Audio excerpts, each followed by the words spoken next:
Sanibona nginamukele khona la kwi-Prof Daily Channel endethela zonke izindaba eziphuma phambili ezingena kamuva zithi igcokama elisha selixolisile kuTshatha uGodo Ngobe and sebethelelane amanzi, so nje sekuhamba kahle, sekuyazana, sekuyahlekwa futhi and Ukhozi FM lubambisene namabhinqa ukubambeni iqhaza ekulweni nolulu bhubhane i-corona. So nje bekumnandi studio soKhozi FM bekufike yena umfokade uyazana igcokama elisha. So nje sekuhamba kahle igcokama elisha seliyazana noTshatha uGodo and hopefully ingoma zakhe sezodlalwa futhi umsakazweni woKhozi FM.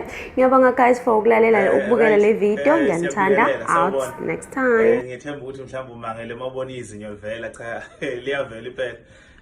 uTshatha lwesipeshethwa umakhathakhatha nginomthandeli la igcokama elisha. Yebo.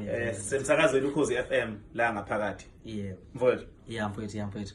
No, ngikhona la endlini zomsakazo bengizohlangana nomfowethu ngizoxolisa nje lapha nalapha okwaba khona nephutha khona. Ngicela ukuthi abalandeli ikakhulukazi begcokama elisha, abalandeli ngicela ukuthi bazi ukuthi njengamanje yonke into ihamba kahle. Mina ngiartist nje, ngiyacula, uTshatha umsakazi udinga ukuhlonishwa nokunika isithunzi sakhe, and then abacula sebethola ukusizakala ngalento le. Hayi shame bahambe wrong.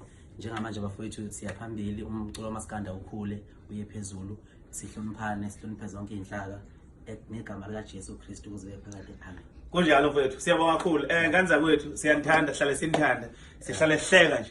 Akukhutsheke lapho kwakade igcinwe khona ke. Sinaso sakubona ukuthi awuzweka, asihlawulaneke. Shabsha.